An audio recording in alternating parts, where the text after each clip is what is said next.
What's good, family? Shout out to my doggy Ebby for coming through and boosting up your man the YB coin. So, on to today's video. As you've seen by the title, Golovkin has aired out Canelo Bomelo Alvarez and his female antics / reaction to his loss to Bivol. Golovkin says, I'm disappointed. I'm very disappointed. Yeah. Jak smash. 100%. Very not like. Yeah. I don't like. No doubt, but here we go. Yeah. Golovkin is currently preparing for his scheduled trilogy fight with career rival Saul Bomelo Alvarez. The rest of this article waffles on. I'm trying to get to the quotes. Here we go. Golovkin has repeatedly praised Bivol for the win and seems to be offended by Canelo's statements in the aftermath. I did not watch the entire fight, just the highlights, Golovkin said to Fansided through an interpreter. I saw that Dmitry Bivol prevailed. When Canelo reacted to the outcome of the fight, I feel disappointed with him. Because if you're a professional boxer, you know boxing. You know the insides of the sport. How can you react like that? How can you believe you won the fight with the loss of just 1 or 2 rounds? How can you say that when a lot of people follow you? A lot of people take interest in you. That's just not fair. And I would like to use this opportunity to congratulate Dmitry Bivol again on his victory. Oops. Yeah? If I was Golovkin should have aired him out some more. Listen, Canelo, you acted like you 100% female Donny. And I wouldn't mind, but for me, I've been saying something quite consistently over the last little period since we saw Canelo's cherry get popped here. But the way that Canelo been dishing out things, the way he talked to Dimitri Andrade or Demetrius Andrade or payday, like punking basically, acting like big dog. Listen, it's fine to be big dog. We expect that. Yeah, back in the 90s there was many big dog type characters, and I thought Canelo was trying to be one of them. Oops. But when he got there was no big dog left in him when he was in the ring with Bivol. When there was rounds to go, there was no big dog. Into the championship rounds, there was no big dog. There was soft dog. There was roll over dog. There was roll over and have your soft, fluffy belly tickled. That's what your man Canelo was on.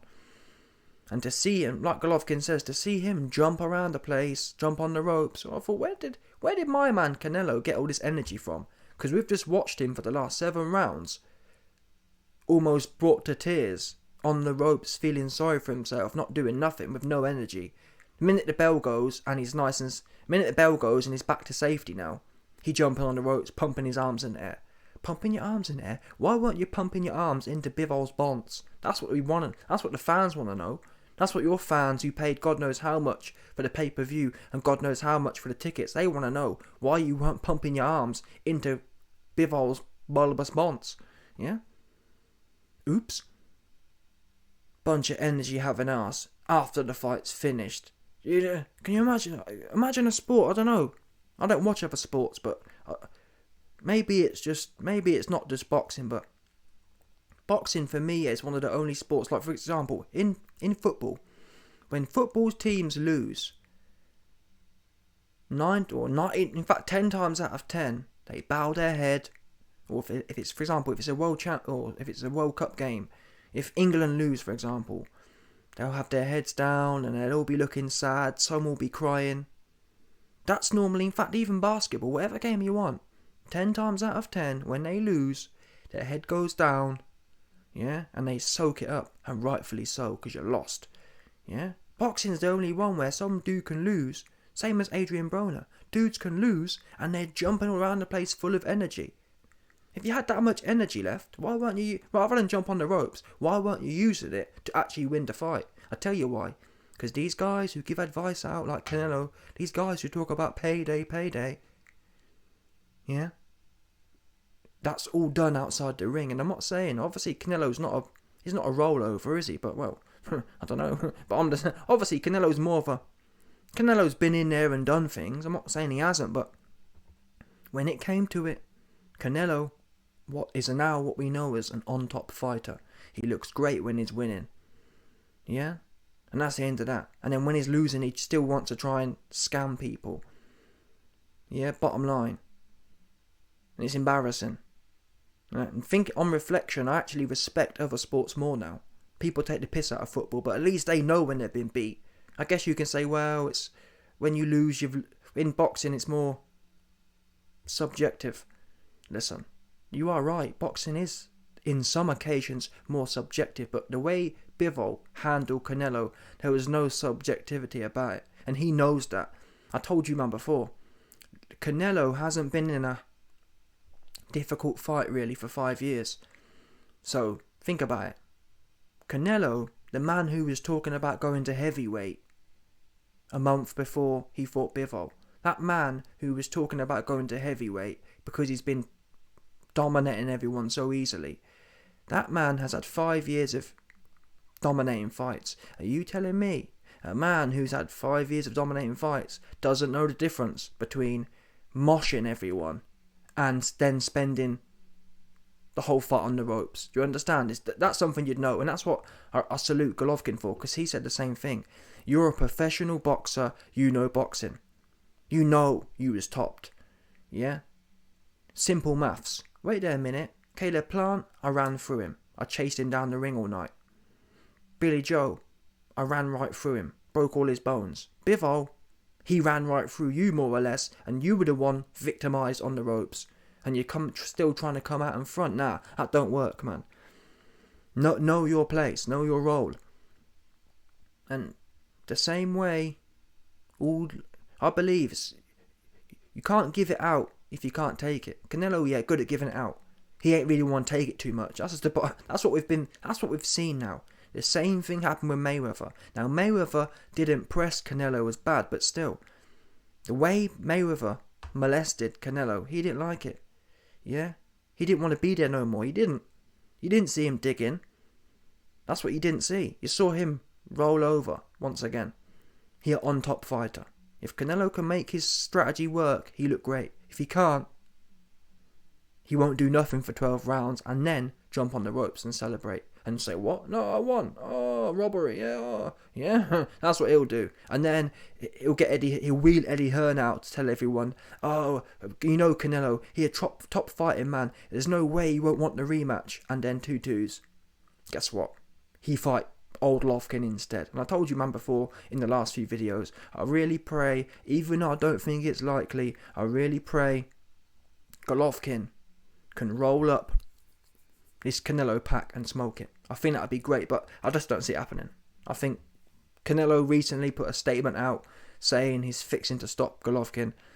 I think it's more likely Golovkin gets stopped than Golovkin actually wins the fight. And I'm not even talking about the judges, because we know that in my opinion, there's no way Golovkin can win. There's no way they're ever going to let Canelo lose twice back to back. And even then, Golovkin looked old. Don't forget, people, in the first fight in 2017, Golovkin aged in them 18 months a lot. In that second fight in 2018, it was night and day. Yeah? So imagine now, another 4 years later on top of that. No chance. Yeah? Unless he got some Benjamin Button pills he can pop. And even then, as I've said, beating Canelo and judges voting against Canelo are two different things. Golovkin will need an absolute miracle, but that's why I say, I'll tell you if Golovkin won the fight. F the judges, I'll tell you if he won. But even having said that, even Golovkin genuinely winning, as in me telling you he's won, I still think it's more likely Canelo gets a knockout. But listen, I'm all with Golovkin on this one. Even though I am going to bet on Canelo, I think the odds right now, if you put 100 quid on, you get 130 back on Canelo. I mean, it's not great payback, but I just don't see any way. Even if Golovkin wants to win 7-5, you're going to go to Canelo anyway. Do you know what I'm saying? And there's no way Golovkin going to magically win 8 or 9 rounds, which is what you need to do. You need to dominate 9 rounds. And that's the thing. If you win You can win 8 rounds against Canelo, yeah? If they're close rounds, you will get 4. Do you understand? You have to do what the bare bones minimum, yeah, is what Bivol did. You actually have to dominate 8 rounds to get 7. Oh yeah, sorry. You have to dominate 9 rounds to get 7. That's what you have to do.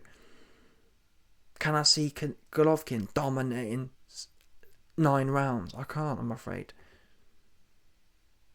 He made hard work of his dinner against that Japanese Donny he fought the other week. But anyway, man, listen. Salute to Golovkin. I mean, I know that Golovkin's Canelo's op, so he always going to say things like this, but still, you know me, I'm unbiased. I'd love to be sitting here today and telling you that, yeah, Canelo lost to Bivol, but he dug in and Golovkin's wrong. That ain't the truth. The truth is exactly what Golovkin telling you here. 100%, no doubt.